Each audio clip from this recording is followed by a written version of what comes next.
down, and the saltiness is still deep in the taste of the mouth of the boys here. It's time. It's time to do a Dynasty.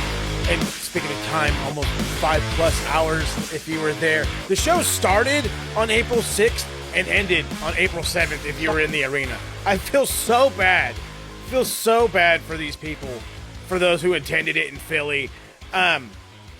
We had one of our own in the arena. Hey, TSK oh, that's right. Yeah, Big there. Kyle. Big Kyle. Oh, big boy. I'm surprised that boy wasn't snoozing. Goodness gracious. Trust me, Boy never sleep. there's a whole lot to get into. I haven't done the names yet. It's DC, it's Rob, it's Harold. We're in full form. We got a super late episode of Revolution that dropped before this one. They kind of dropped at the same time, so you're welcome for that fun stuff.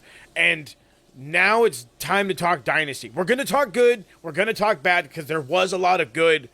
There was a whole bunch of bad.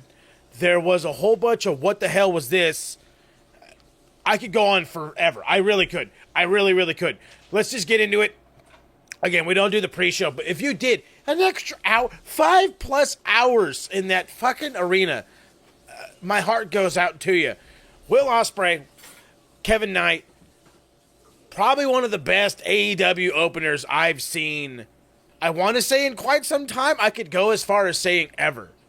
Because this match is, and yes, I will admit, there was some botches. There was a little bit of sloppiness, which you tend to not get from Will Ospreay matches. But as much as it was on the back and forth of the sloppy Joe, if you will, it connected well. Everything they did was awesome. It meant something. Kevin Knight was made a star in one match. If you didn't already know who Kevin Knight was, you have to know now. You have to, or at least you're doing research on him. For those that are diehard enough, and if you're watching AEW, you're diehard enough. So, to put this one lightly, where's my phone? I was about to say, I wrote a whole gimmick on this one. I was that enthused with this match. So, let's say, of all the matches, I got a whole written down. Here we go. I'll walk into this one. This is perfect. I said, really good match, high level. Started with hard chops by Ospreay. Knight showed that he could be just as athletic, tongue twisting over here, as Will Ospreay. They worked their way to the outside. Ospreay hits a tope on Knight. They set up for a powerbomb on the ramp. It is reversed into a gnarly DDT where Kevin Knight absolutely spikes Will Ospreay right on top of his head. Knight gets a near fall before Ospreay comes back after being completely concussed. Hits a cutter off of a springboard. Little sloppy, but they follow right back up. Hits an Os cutter. Styles Clash. Follows it up with an absolute murdering hidden blade to pick up the win. I am underplaying so much of Kevin Knight's awkward transitions out of a Styles Clash because he did not want to get hit with the Styles Clash. But again, Will Ospreay putting dudes over. You could have absolutely had Kevin Knight win this because this is not, this isn't just a normal match. This was the Owen Hart tournament match. And again, elevation of new guys. It could have worked really well. But regardless, Kevin Knight's been elevated. Will Ospreay is that bruv. There was a point in time I thought Kevin Knight could actually pull this thing off. There was some very, very close, calls there. And I think a lot of this just goes to the testament of the talent that Will Ospreay is. Since he's come to America, the pops, when he comes out, are getting louder every week. Every week. What he's doing in the ring, like, if you know. But, the fan base in America is starting to see what some of us have known for years now. And Kevin Knight also coming over from New Japan too. He's on a tremendous upside. He had a fantastic showing against Jay White last week. And then a week later, he had this phenomenal match with Will Ospreay. Like, Mark Henry, I think, said it best on Twitter. He told TK, "You got a good one. Mm-hmm. You definitely got a good one." Agreed. Yeah. Kevin Knight, I think, attributed to some of the sloppiness in the match, and that's to go without saying. A little bit of him nervous. You know what I'm saying? Yeah, he got the nerves. Big platform, huge platform for him, and despite all of that, he showed out. Ospreay came with the chemistry. They showed out together.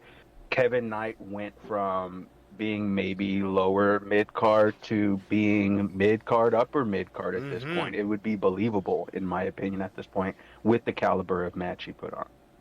It's a push for the lad. I definitely think there was definitely nerves. Because, I mean, look at it this way.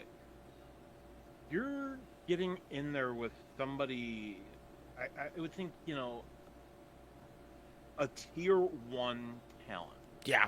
Imagine, you get signed to the E, you're going up against, they tell you, your debut match, you're going to be working with Randy Orton. Yeah, exactly what I was thinking of when you said that. Somebody who is on the list, one of the all-time greats, may end up being one of the greatest of all time to have never worked in WWE. Too soon to tell. But, case in point, I mean, anybody would be nervous. Oh, yeah. I mean, this was his first pay-per-view, right? I mean, shit, he had his debut match a week ago. Yeah, I think he might have been on Forbidden Door last year, but it was probably a minor tag match. It makes me think, but no, I was going to say, I was like, he was tagging with Kushida, right? Yeah. Kushida. We saw him in MLW, so I mean, he's gotten AEW-esque exposure, just on the lower level. No. Okay, well then I'm talking out the side of my neck. I'm just saying, I mean, I'm watching MLW, and if I'm watching MLW, there's got to be other AEW fans that are. So again, it's one of those where you know of the name. Maybe you don't know the cat exactly, but maybe you know of the name. But you know it now. Hey, there it is. DC's 100%. You know it now. So we go from a hot opener to, I don't know how to put this one. The Hurt Syndicate defending their tag team titles against Big Bill and Brian Keith. First off, great showing by Big Bill. I don't understand why we're not doing more with this cat. There needs to be more. I want to nitpick this. I do. So just like with the Outrunners in the last pay-per-view, the Hurt Syndicate start off getting their ass beat. How and why, I don't fucking know. But they start out getting their ass beat, and then they get the huddle, get told some shit, and all of a sudden they turn it on. We got the same thing in this one, but maybe we got a little bit more offense from Big Bill. But the overall story of this had nothing to do with the match itself, had everything to do with MJF. And they don't want MJF's help. They don't want him a part of the group. The guys don't want it. Maybe MVP wants it secretly, but the boys don't want it. Shelton and Bobby Lashley don't want it. But guess what? He shows up anyway as Bobby Lashley and Big Bill are fighting on the outside. Big Bill gets thrown into the turnbuckle, or it's not into the turnbuckle, to the side railing, and that's when MJF with the ring clips him right in the jaw. There's a spear on the outside, and then they go and finish it. The problem that I do have with it, though, is the fucking fact that they completely missed the shot because the cameraman, I don't know why, who in the truck said clip it, change it, whatever, but you ruined it.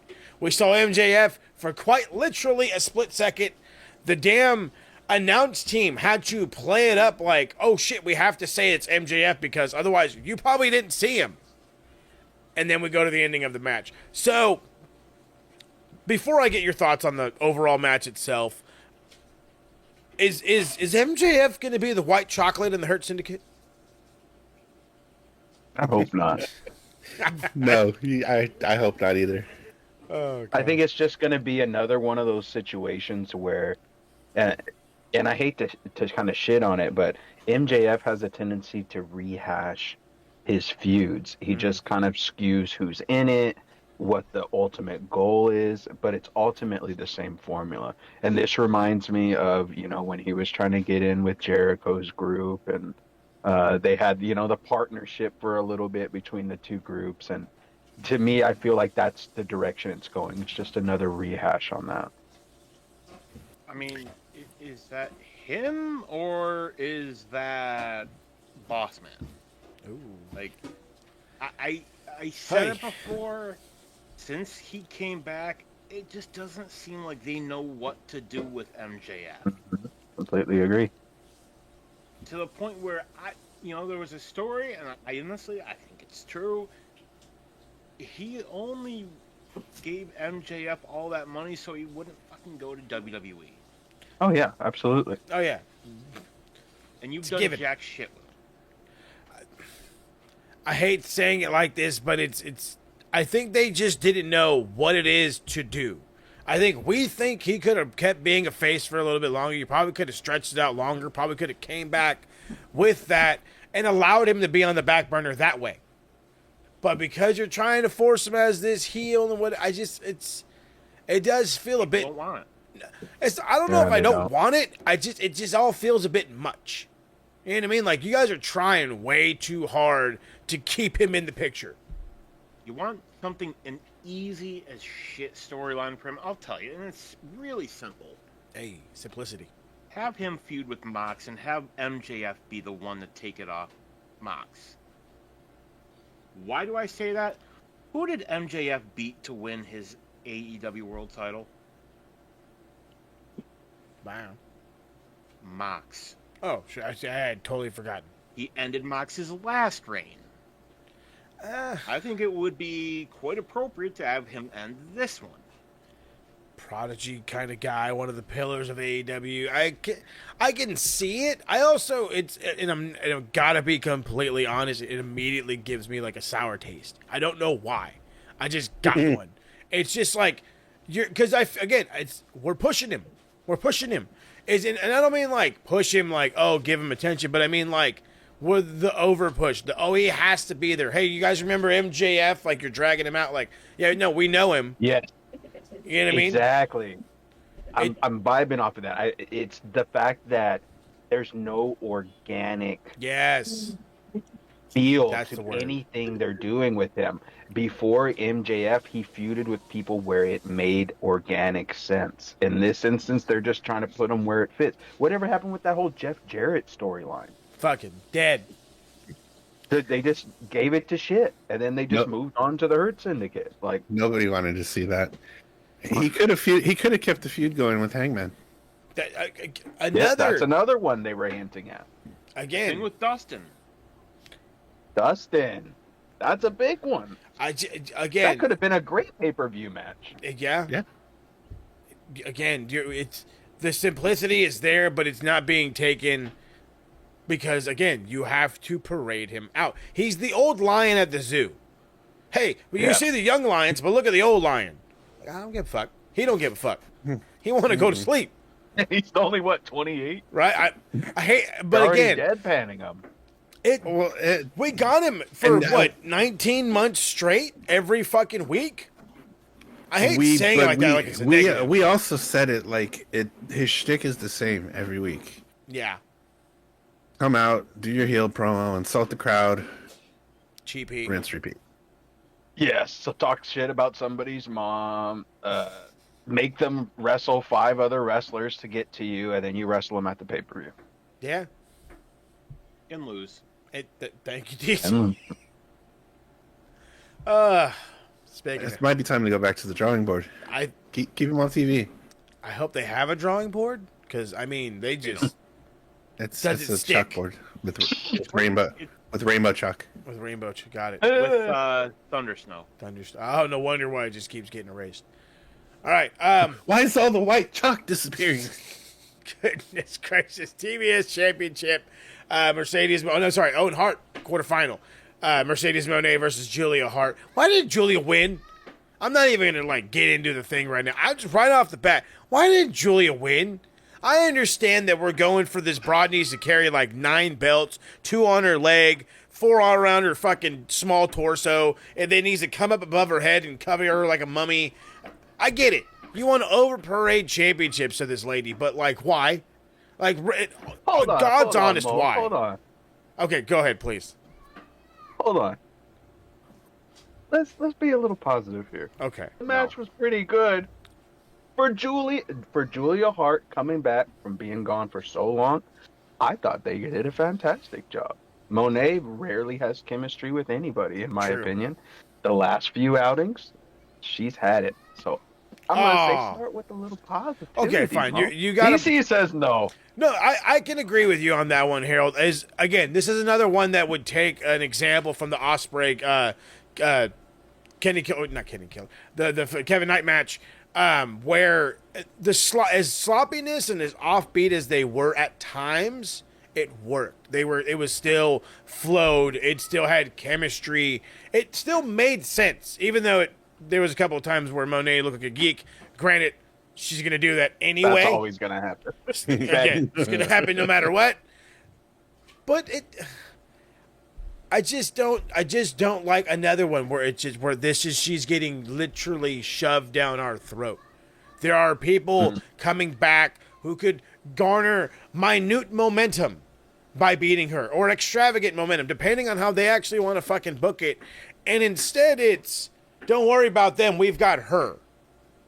You know what I mean? It's like the Hulk Hogan days. We don't have nobody but Hogan. Oh shit! Now we have to get people. What? Yeah. You could have people. It's okay if your champions lose in a match that has nothing to do with their championship. It's okay if they lose in tournaments. I remember when Okada, the great Okada, hadn't lost like 14 some odd days or whatever the fuck, and then loses in a tournament match, and everybody lost their shit because it was so massive. Like, what the fuck? We've got Mercedes Monet. I'll pay you. Oh, She's been here almost a year. I think she debuted it at feels Double or Nothing. so much longer. Yeah. She hasn't even been here a full year. Oh, it feels so much longer. Yeah, and that's a big problem with amongst many others in AEW is the putting all your eggs in one basket philosophy of ride this pony and its ratings until it dips into the dirt. That's what they did with MJF. He rid the ratings pony until he dipped it into the dirt. Luckily, Kenny, not to say injuries are a good thing, but luckily Kenny had time off for injuries because he didn't get dicked into the dirt during that time because he would have. Yeah. No, 1,000% agreed on that. Go ahead, DC. Give us your negativity. I can't. We all know what's gonna happen. It's gonna end up with her beating Tony Storm, Ugh. and it's gonna happen because Tony's got this freaking hard on, thinking she's the greatest of all time. No, she has never been. Is she good? Yes. Greatest of all time? No. Stop. You fucking clown. Oh God, I Like, love you. I just can't with Tony. Like, No, it gets worse by the day. I swear it does. I swear it does. He said at the press conference, "Oh, I take fan comments into consideration." Yeah, you might. You don't give a fuck. You don't do anything about it. I don't think he knows what the word consideration means. Goddamn clown. Oh man, he's got some tweets to read, especially in the last 24 hours. Oh Lord, does he ever? All right. First it goes. Death Riders against FTR for the AEW Trios titles. Since Harold brings up positivity, it was a good match, solid match, a lot of good action. Yeah, I was about to read the negativity on this one. I was about to say the second unnecessary match of the night. This motherfucking match should have been on Dynamite. It should have, could have, and absolutely no. It 1,000% did not need to be Never here. happened at all. I'm kind of with D. Yeah. I mean, if you have to have it anyway, I guess, to throw it on Dynamite, but in all reality, I could give a shit about it. I will admit, though, Yuta has fucking Dominic Mysterio level heat right now. Like, this dude is just getting booed out of the building. No. No, Dominic has been likable the entire time. Prior to him turning heel, as soon as Dominic turned heel, he's been likable the entire time. Hey, as soon as Yuta can turn heel while being heel, then we'll have that discussion. Yuta hasn't been likable since before Death Riders. You got a point. You have a great The, point there. the ironic thing is, Yuta is from Philly, so like he was in his hometown. You couldn't fucking tell. You No. couldn't tell. When you get booed in your hometown, you got a problem. You're telling me you got a problem. Goodness gracious. Wheeler using all of these fucking Bryan Danielson moves is killing me. But it makes sense. He's garnering heat off him. The Basaka knee, every time I see it, kind of makes me gag. But it's cool at the same time. I really did think this was going to be the nice, oh, hey, they won the Trios Championships. But the literal second I see the pin, that Yuta's getting the pin, I knew it was it. And I knew the turn was happening. And that is all that matters in this match. Yes, the match is whatever. You get rid of it. It made no sense. Yes, you could have had the turn on Dynamite, but they had it here, and it was more than I thought. It was a lot more than I thought. I really did think Dax was going to turn. I thought he was going to beat the crap out of Cope, and I thought he was going to leave. And then I thought maybe Cash was just going to have like a moment of reflection, fuck you, and then leave. I did not expect them to beat the dog shit out of him, to hit 2 concertos, and send this guy out on a stretcher. But they did it. It was awesome. And then I love Nigel, because I swear to God, FTR standing for Fuck the Revival, but apparently it stands for Fuck the Rest, and that is badass. That shatter machine was so satisfying. It was, though. Yes, it was. Yeah, I have a love-hate relationship with that segment because I enjoyed seeing Cope get beat up. At the same time, this pay-per-view went 5+ hours. We didn't need to go this long. We get it. Y'all don't like them. Yeah, for real. You know, I want to like it, but again, we all know where the fuck this is going to end. It's going to end with Cope and Christian Cage getting back together, and they're going to beat FTR. Probably, but I think heel FTR is the move. And Agreed. it's going to end up with Cope and Christian winning the AEW tag team titles, because why the fuck not? Because why the fuck not? Tell me when I'm telling lies. I can't do Our it. Our dad deserves titles. This is truth. He deserves titles. This, however, deserves its own segment. If I could do it, I would do it. Timeless Tony Storm, Megan Bayne.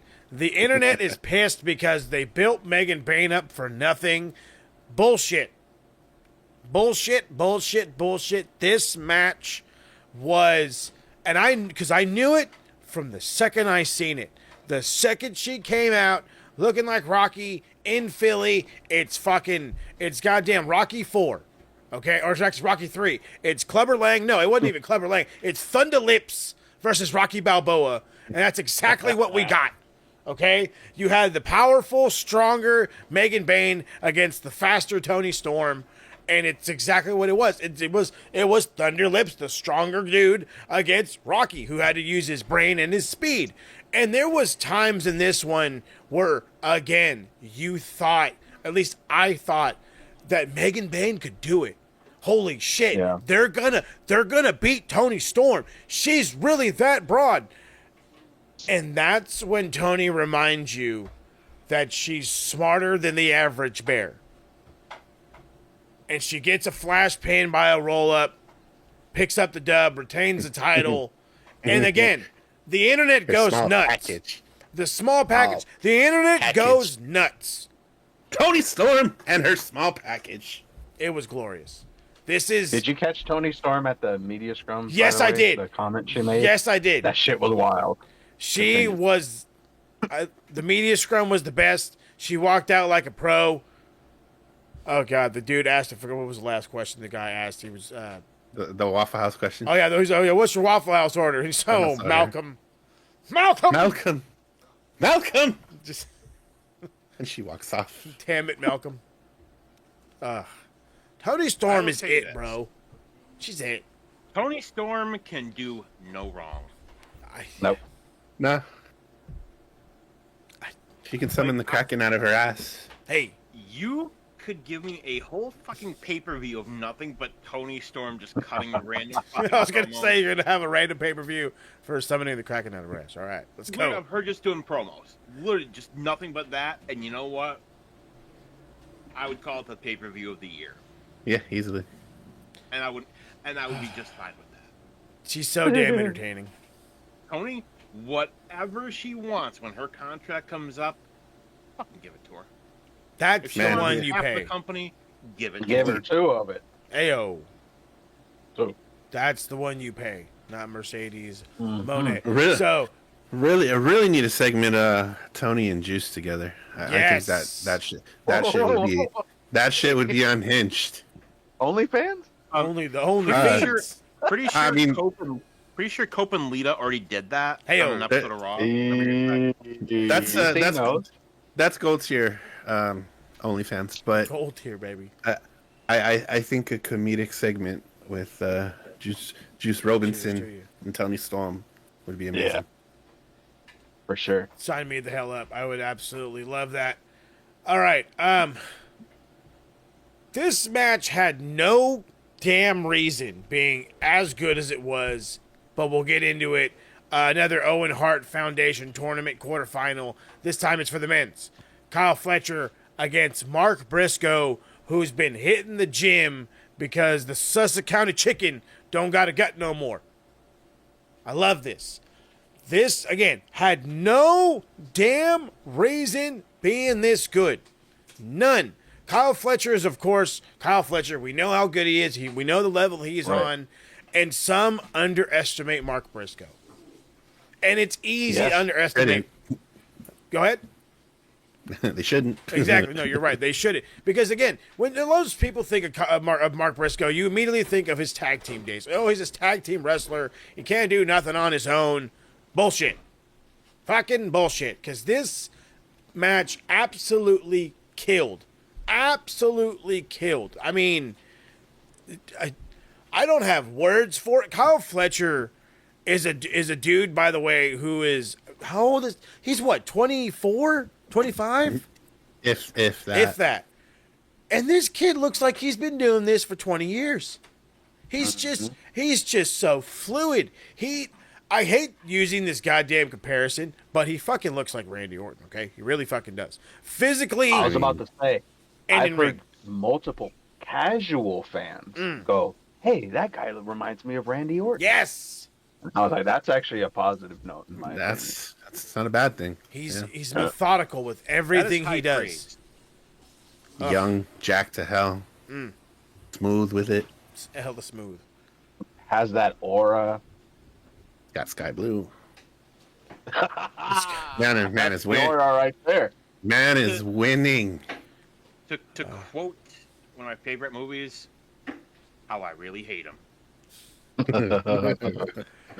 Oh, goodness gracious. To get into the finish of this one, we did get Briscoe hitting a float over, avalanche brain buster, cutthroat driver. They were just hitting moves like a son of a bitch.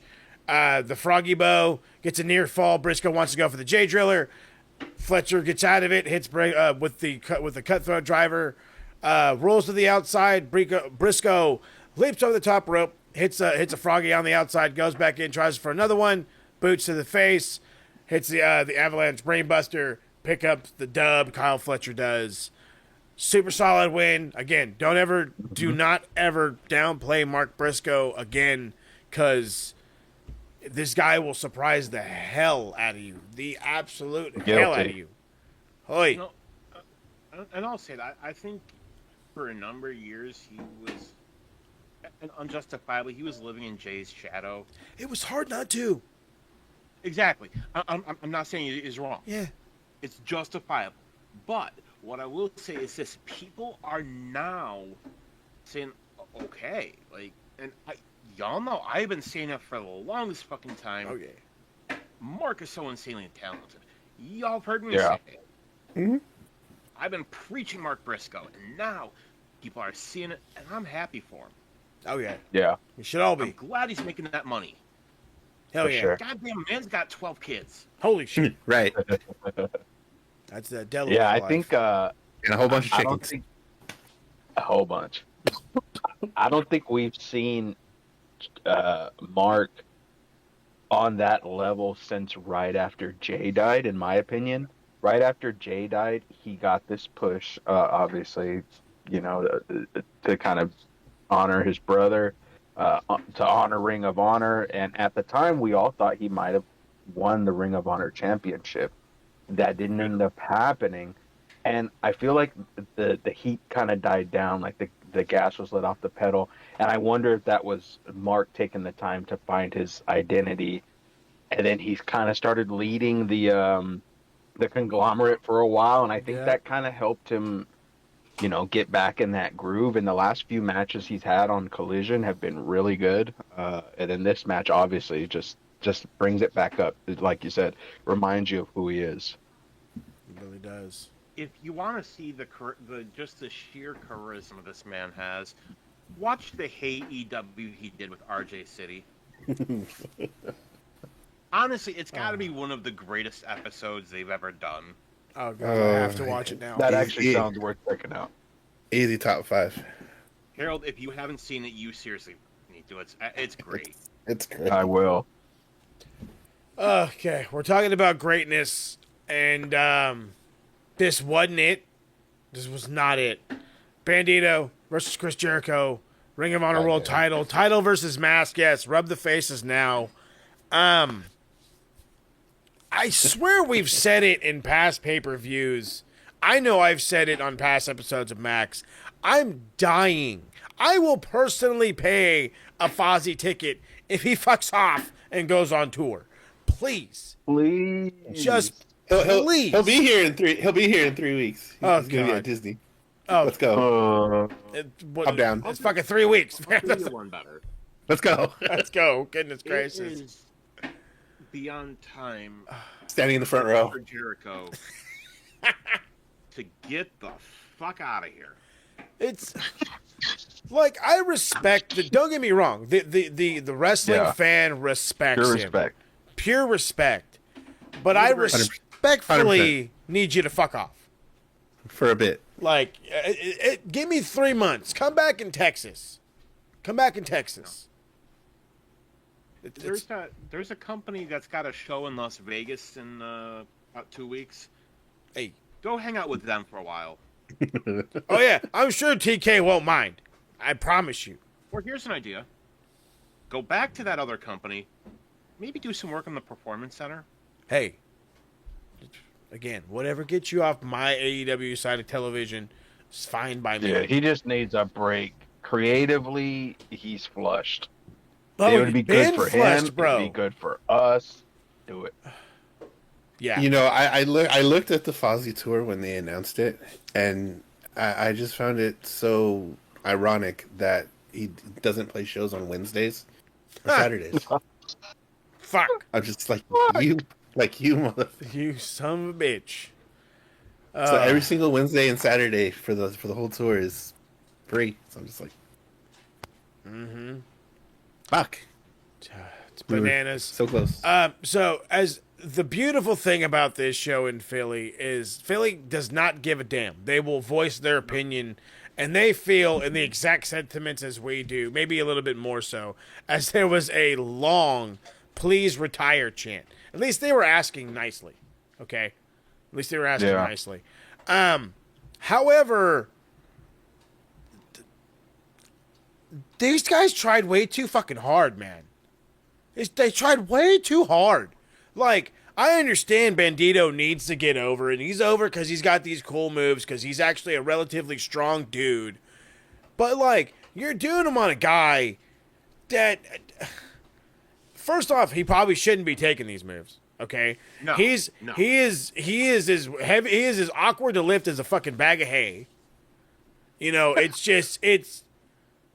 I don't understand. Everything looked so forced. They were trying so hard. We have to do this move. We have to do that move. We have to do this move. And so they get there. There's the stupid gun showdown thing again, where Jericho cheats during that, which again makes no sense Makes no sense. We're overplaying it now. Now we're overplaying it. We've seen it 3 times. 3 fucking times. And on the 3rd time, you finally cheat. Stupid as shit. But then, what makes it all worse is there's a distraction from Brian Keith, who's hobbling his way out, and Gravity comes out to make the save. And while all that's going down, Jericho pulls out a bat, knocks out Bandito, picks up the sweetest time you could take. I could have read a book, took a shit, made a meal, ate the meal, and he still wouldn't have pinned him. It just all day long. He finally does it. It's the slowest 3 count you've heard since I don't fucking know when. The place is beyond pissed. I've never seen so many people in Philly so pissed off since fucking ECW. Okay, so that already was right there. But then this is, and I had to do it because I always listen to reviews of this show from other people, and one of the ones I listened to is Brian and Vinny, and Vinny said it perfectly. Then all of a sudden, the switch flipped, and it turned into a novella, because at the beginning of the match, they were emphasizing Bandito's mom and sister. And for the first time in history, a referee that has nothing to do with this match, who somehow, by the way, I had no idea Aubrey spoke perfect Spanish, so nod to her. So, muy bien. Vamos. She said all of 4 words, and you know what? That's probably 3 more than I know, so I can't give her too much shit. Anyway, they're telling her there's a bat over there. Whenever has a random referee listened to a spectator to say, oh, I saw him cheat? Aubrey plays along. They unveil the bat.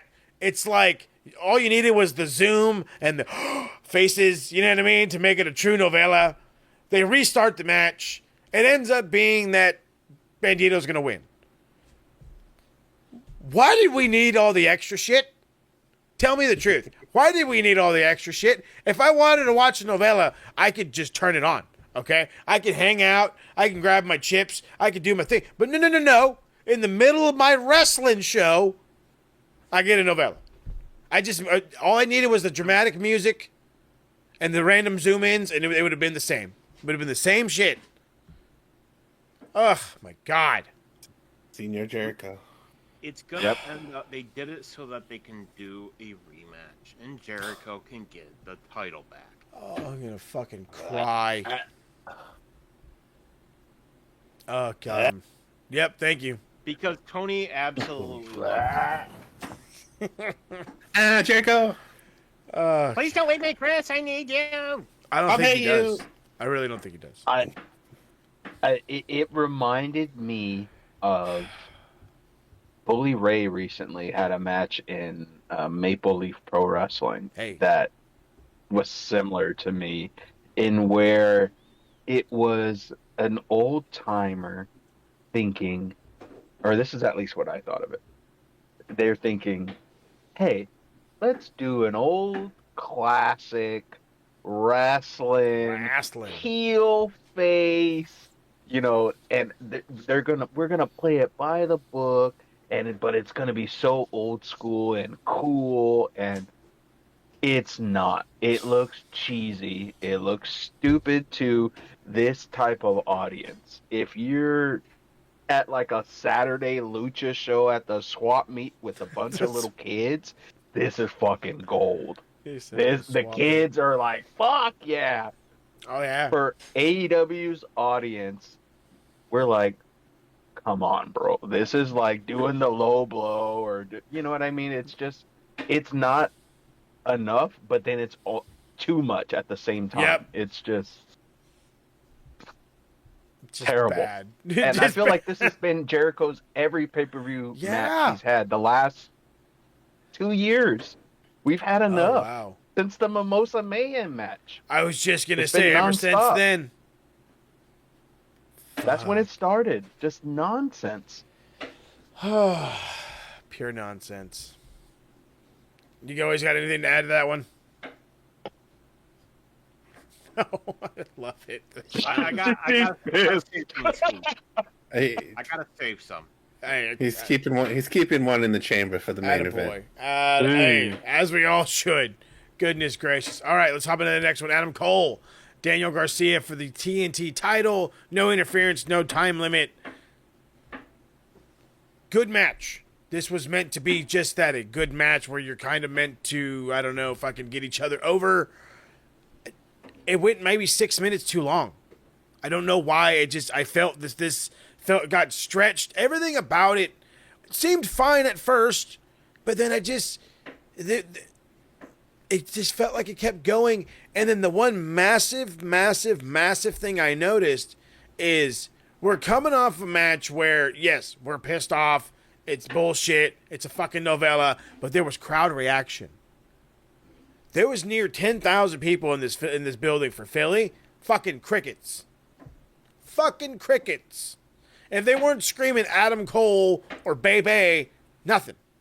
They could give a goddamn shit about who's in the ring. And I think that has all to do with Daniel Garcia. Mm-hmm. Kind of both. Kind of both? Me, but then I'm asking you. Yeah, I mean, if you look at Daniel Garcia's entire title reign, it is entirely forgettable. It's been relegated to Collision. He doesn't even come out and cut promos on Dynamite, so you never see the guy unless you're one of the 200,000 to 300,000 who's consistently watching Collision. Collision is not a bad show; it's just conveniently in a bad time slot. Mm-hmm. To go with his reign, I don't even remember him winning it. I'm not going to remember him losing it in a few months from now. Adam Cole, I probably won't even remember him winning it because I feel like he's kind of been lackluster since the whole injury thing. And I feel like they're giving this title to him because they feel like, oh, it's about time, and Garcia's not doing anything with it. Garcia just literally sat on the title. He was just a title sitter. I mean, is that Sad to say. his fault, or is that the fault of the people booking the fucking shows? Like, as a talent, it's a little both. I mean, if the audience is not connecting to a guy, you're not going to put him on TV. I had mentioned this during Deep Into the Heart of Wrestling that AEW is kind of known for this. You know, the chase being greater than the actual reign. Yeah, all the time. Seen it happen with Daniel Garcia. Seen it happen with Hangman. Seen it happen with Thunder Rosa. Like it's consistent. Something that they need to work on. But I mean, to be fair, Rob, like that's a lot of wrestling in general. I mean, it is. Look at Mick Foley. All of his runs, his runs, they're in. But the chase. His feuds with The Rock? Even Cody, a lot of people would say that about Cody. Exactly. Like, you're more invested in the chase. Like, it's just a fact. You relate to them more. The problem is, and they have always kind of struggled with the AEW TNT title for a while. Like, it's always been an issue with that title. Always has been. Yeah. Just feels like they don't want to push it that well. Well, it's also because you label it TNT, it's got to be on TNT all the time. And then they took Dynamite off of TNT. So rename the fucking title then. Rename it. They got to. That's the best thing they can do. There's got to be something better. United States title. The No, AEW stop. television title. Thank you. I was just going It's to say. not even needed anymore, in my opinion. You got the Continental, got the International. You're not wrong, but I mean, in all reality, that's what the TNT title is. It's meant to be a TV title, so why not do TV title? Yeah, I like that. Television title, it's fine. It's historic. But again, as we've learned in AEW, simple is not so fucking simple. Yep. So, I did want to bring up... At least to them. No, definitely not, at least to them. Did want to bring up a couple of crazy spots. The one spot where they were working on the outside, Garcia was trying to hit the powerbomb on the steps, and Adam Cole reverses with the Hoshigoroshi, the whole knee to the side of the head, and fucking goddamn Daniel Garcia just contorts himself in the most awkward ways as he comes down on his side on the outside. The multiple Panama Sunrises, even the one Daniel Garcia hit. Just a whole lot. Adam Cole wins the TNT title. I hope for the love of God, that there's something more to this reign than it's on Adam Cole. Because that's all I'm getting so far. But again, it's about who he goes up against. Mm-hmm. That could be hopefully a better spot. And then we get into something outstanding. I'll go ahead and use those words. I did think it went a little long, but I thought it was outstanding. And that's the three-way for the AEW International Championship. Kenny Omega defending against Ricochet and Speedball Mike Bailey. I don't know what happened, but my television went from, or I guess my computer screen, went from AEW to fucking straight PWG. Because that's exactly what I felt like I was watching. I felt like I was, not only, and you want to know why I felt that way? God's honesty, Ricochet. With the fucking personality. This guy's got a personality. What do you fucking know?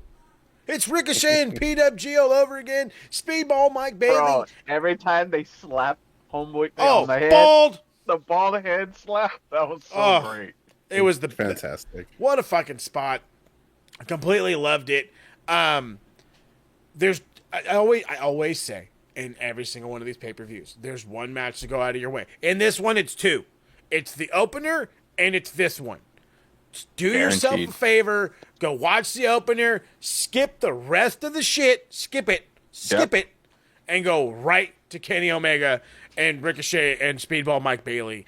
And if you are not, yes, and if you are not, if you are not already a fucking fan of Speedball, you will be after this one match. These guys hit the ground running. It went, I want to say over 30 minutes. 30 minutes. 33, I think. Holy son of a bitch. Yeah, just right around. Yes. But it was just utter brilliance and excellence. Kenny is allowing these guys to get momentum. Not only get momentum, but look like he could actually lose. There was times in this where Ricochet, again, looked Ricochet of old. Looked like the dude that everybody wanted to sign. The Prince Puma with the mask off. The guy who had all this fucking momentum. And then Speedball Mike Bailey. Hold on. Don't forget about me, dude. I was the shit. And here, and here. Here I am. And they all looked good. They were playing up the stomach, the diverticulitis. Even though when they did the whole spot on the side railing, I was like, you know what, dude? I love Kenny to death, and I know he lost 2 feet of intestine, but that fucking 6-pack, 9-pack, 28-pack, whatever the fuck, is solid as shit, okay? I'm surprised he didn't bend the fucking guardrail. True. Kenny did look good. Jesus. He is back in New Japan shape if I've ever seen it, which is telling you just how hard this dude is working. He is working hard to the point where he looked burned out after 30-plus minutes. And that's saying something for Kenny, the king of going 60-plus. 30-plus minutes. My man's was sitting in the corner drinking that water. He was. I haven't seen Kenny huffing and puffing in quite some time. He looked at Okada and was like, sorry, I gotta go to the back, dude. I couldn't have the stare down with you. I gotta go. But it was outstanding. Kenny's still the AEW International Champion. Okada comes out. They have the stare down. The history is reignited. It's going down in July in Texas. They've kind of made it known. It's probably going to be champion versus champion. We're hopefully going to get rid of a title. Please, just for the sake of it. We don't need them both. But that one, I think, is going to bang. I think it'll go as close to 60 minutes as they'll let them. Which maybe means like 45. Yeah. I got some time to work on that cardio. Oh, yeah. Please tell me it's on a Saturday, though, and not a freaking Sunday. And I really want to say it's July the 12th. I hope that's the wrong date. Truly hope that's the wrong date. July 12th is a Saturday. Ah. Hell yeah. So that would mean Let's see. AEW. It was fucking all. That's gonna start early though, right? Texas. Oh, yep. Saturday the 12th. That's what it says right here. So it'll be on a Saturday.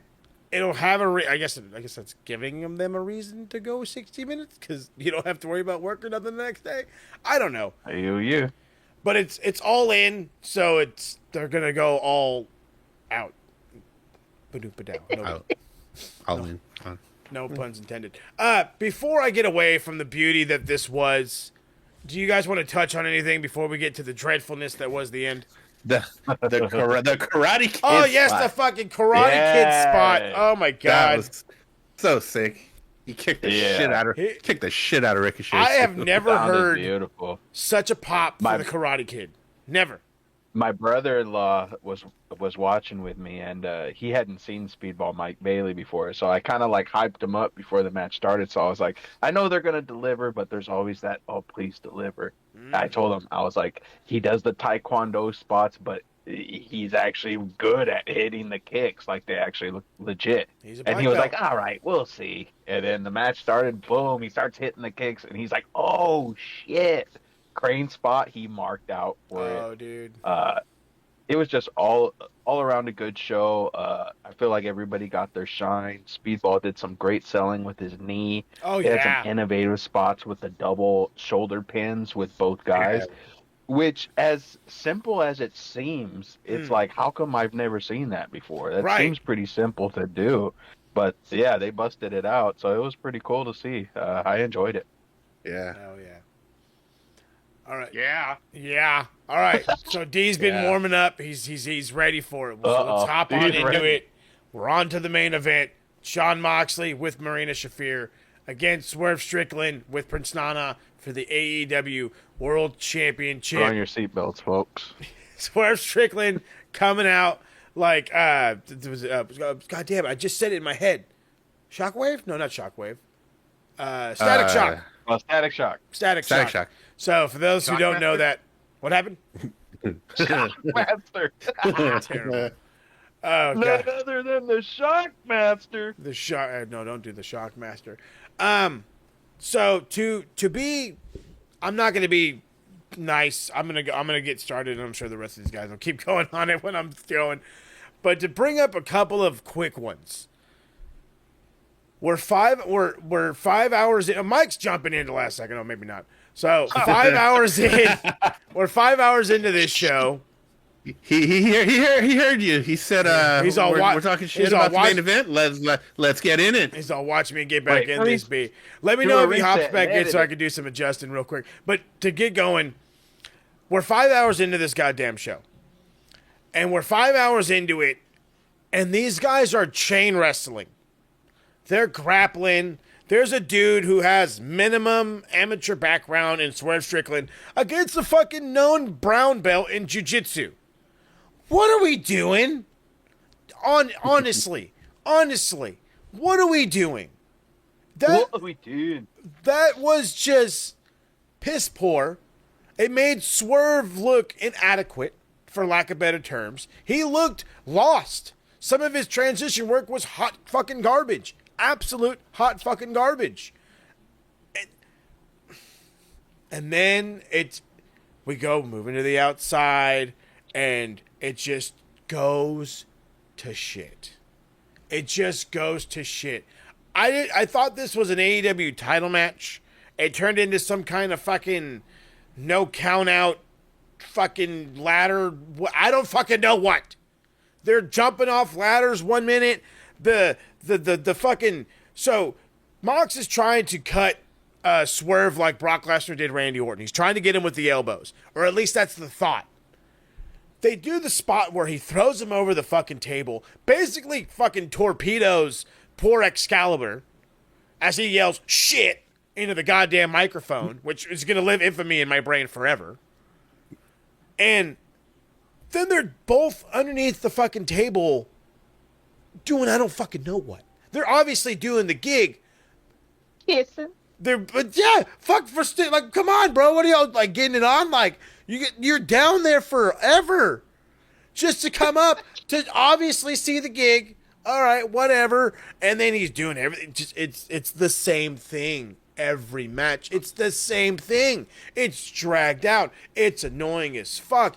There's so many moves, so many house calls, all of this shit. Fucking Marina Shafir, every time I turn around, she's getting involved. The fucking briefcase. She's kicking Swerve on the floor. It's just so much. And I've said it week after week after week after week.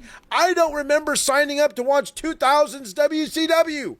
I don't remember watching the fucking NWO.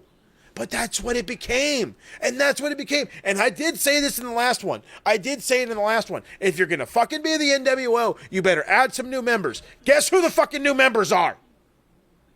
It's the fucking Young Bucks. If they already didn't have a Hall and Nash fucking staple to their goddamn name, now they have to have it. Jesus Christ. Just a fucking utter waste. Utter waste. Oh, I can't. Who's next? I'm gonna go last. I'm gonna let this percolate. Fucking hell. Oh, I love DC. He's the best. I guess maybe I'll try to say something positive about it. I was gonna say somebody's got to try. No. I can't. There's what Let was me say positive something about positive about it. Go ahead. I don't know what was positive about it. I'll let you know when I figure out. Thank you. Okay, I was like, please tell me he's not for real. I want to hear DC because he is gonna explain from the bottom of everybody's soul. I'm sure. Come on, DC, give it. That implies I have one. Oi. And again, to quote the greatest Batman movie of all time, and here we go. What the fuck was this goddamn match? As Mo alluded to, chain wrestling in a fucking main event where they build the Death Riders up to be this huge fucking threat. Where was Swerve's support? Literally, where the fuck was everybody? He just made friends with Hangman. Where's I know, Hangman? where was Willow? Yeah. She was injured, right? Oh, well, yeah, she got fucking Where was DDT'd. everybody else? Doesn't Yeah. make no sense. OC. No. Him hurt. Oh, yeah. And of all finishes, and I said it on Max. Max was gonna win. Yeah. Should he win? No. No. And you know what? What do we get? We get the dumbest fucking finish that makes no goddamn sense. Tony, in his infinite fucking wisdom, says, "Oh, this is gonna be a good idea." You know, this is giving me Vince McMahon vibes. It's not with this shit. Fans don't like the Death Rider storyline. They're done with it. Been done. But you know what? The thing, people compare it to the Bloodline, compare it to the NWO. At least with the Bloodline, they know when to fucking pivot with that shit. They know what the fuck they're doing. Tony Khan is losing his fucking mind. He's not booking for what? He's not even booking for the fucking sickos with this goddamn bullshit. He's not. Mm-mm. He is booking for his own selfish fucking desires, you fucking nerd. Fucking nerd. Step aside and let somebody else fucking book it. It's done. And I'll say it again. Swerve ain't winning it. I'll tell you who is winning it. Edward fucking Kingston. Hey, Eddie Kingston's gonna be the one to beat Mox, and you know I'm right. that'd be cool. I mean, again, I've said it when you I said wouldn't it. hate that. I think it'd be a swerve and a half. I Not at all. think You it'd be couldn't great. have had him just win it like this. It made no sense. But the Bucks, they already had a Yeah. tag team. And what's this going to lead to? The Bucks being a fucking 4-time AEW tag team title holder? Is that what Again, we're going to get? again. And correct me if I'm wrong. Before the Bucks left, weren't they running from the Death Riders?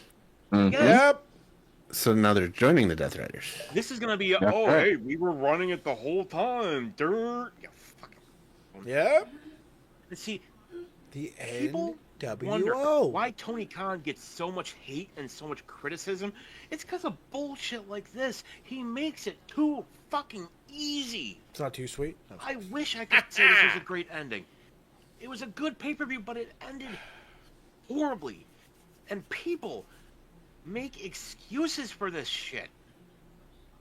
He does not care what fans say. This is what he likes. He's gonna book what he likes. He is Vince McCon. Fucking nerd. I was gonna say Rukon, but that Right. works too. He doesn't have half the booking talent Vince had. That's what I was gonna say. Vince Vince just got Rukon. outdated over the years. You may as well hire Vince fucking Russo at Don't- this point, bro. Yeah, that's closer. Bro, Yeah, that's why I keep saying Vince Bro, here's what Rukon. we're gonna do. tell you what we do, bro. We put it on a poll. But Or you know what? It's gonna be Kingston, or who knows? Maybe he'll put the title on the fucking big boom AJ. That would be better than chocolate this. chunk He'll cookie. put our his shot on AJ. Chocolate chunk He will. cookie. Oh God! All right. Well, that was that. Everybody has had their fun. They've unleashed for sure. I do want to give a couple of cool little backstage notes. This comes from Uncle Dave. Take them as you will. Fucking nerd. Apparently, the Young Bucks did not arrive to the building until 10 o'clock. They did not keep them a secret. People saw them. They were like, oh, hey, whatever. They came in late anyway. Nobody gave a shit. Apparently, Bryan Danielson has been hanging out backstage, working the shows. He's a part of a creative team involving Tony Khan. I don't know what the fuck that means. He's probably getting consistently overran. Help us, Brian. And for some jackass reason, Scotty Riggs was backstage. For those who know WCW. fuck. American Males. American man. Out of point, DC! My fucking man. I still love that fucking theme. Anyway, all right, that was Dynasty. What was his gimmick in Raven's flock? Didn't he? Wasn't he the kid that was all pissed off because he was rich? I think so. Yeah. I think He so. was all yeah. He was like, "Oh, dude, you're rich," and they were like, "Don't make fun of me because I have money." God, I hate Scotty Riggs. That was Dynasty. 2 weeks out. No, next week. No, 2 weeks out. WrestleMania 2-night event. You know the boys are gonna get a part of it. You know we're gonna take part in it. I have been stating it every chance I get. The TSK's page is. So here's the updates. It's made. And we have our own email. We are in the process of creating a banner, an updated logo, and then, and only then, will we then drop the first video, whether it be our WrestleMania review or whether it be this review. But we don't know. But the only way to know is to make sure that you're following all the boys and everything you do. And of course, Max Wrestling, where we are right now, where we can catch me each and every Thursday. So, before we get on out of here, let's see what the boys got going on. I know they got a lot of it, because I'm still seeing Old Town videos popping up on my YouTube, and I'm not mad at it. Harold, what is the haps, big dog? You know what? Oceanside was so nice. We had to visit twice. Hey. We went down to Oceanside again. We checked out some new spots. One that I'm most excited about is this 50s retro futuristic UFO bar that we checked out. It was like part speakeasy, part UFO bar. Super cool. So many places that we're checking out in Southern California, Los Angeles, Orange County, and now San Diego area. Hey. The Too Sweet Click, food, events, all sorts of stuff. Check us out. YouTube, Instagram, Facebook.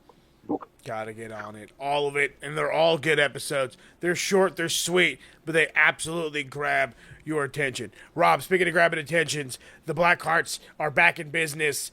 Demoness has a lovely, I guess, sacrificial match against a young chap. But you guys dropped the predictions to this one. What else do you got coming with the lovely team? Yeah, you know what we did? We did drop our predictions for this. You check that out over on Mike's YouTube page. Any of our social medias for Deep Into the Art of Wrestling is linktree /BlackheartsEBD3. Our next episode, we're actually going to be doing a watch through of AJ Styles and Hiroshi Tanahashi Hey, now we're from talking. TNA. So we've got that coming up. We have an origin show on Karrion Cross that we're going to try to get out before the end of the month as well. So that's what we got going on that front. As far as what I'm doing solo, I've got stuff going on, probably too much stuff going on, to be honest, to the point it's overwhelming. Yep. But we're going to get something going. So follow me over Linktree / Hey It's Rob. Hey, it's Rob. No DC, sour what's sauce. the word? Because DC took it all. All the sauce. Hey. Gallons. See, I've been holding this thing in since last night. Oh, And you know what? He had to let it squirt, y'all. Hey, oh. Pundit should be coming back out, see, tomorrow or Wednesday. You know, I keep wanting to redo it, want it to be perfect. Hey, don't we all? Mike and I just recorded a episode over the weekend. We did our episode was night 1 of WrestleMania 36, the COVID Mania, which I will tell you, gets more hate than it should. Agreed. For what I agree. What that Mania was, it was honestly pretty good. And I think, had it been in front of the crowd, I think it would have been really good. I dig I that. agree. And 100%. hey, it got Bill Goldberg getting squashed. Hey, can't beat that. Hey, we love when Bill Goldberg loses. Don't we all? Yes, we do. Don't we love when Bill Goldberg loses? We just love We saying call him Bill Bill Goldberg. Goldberg. We just love saying Bill We Goldberg. love Bill it. Goldberg. Goodness gracious. We All better right. not see Bill Goldberg at this WrestleMania. Not Big I Goldberg. will not be happy. I'm telling you, if motherfucking Bill Goldberg shows up, Walter or Gunther better take care of him. Well, there's Please. also Randall Keith who needs an opponent. So Hey. Fuck. ring the bell, RKO, done. Cool. I'm down. Sign me up. So, speaking of signing me up, we'll see y'all in 2 weeks for covering both night 1 and night 2 of WrestleMania. Who knows? We might even go live this time. We'll figure it out what we do. But for sure, y'all get 2 reviews. So we'll catch y'all then. And then we'll spin it back around for doubling up. 2 sweet boys. And we'll catch y'all around the bend. Ha! I pay you. I mean,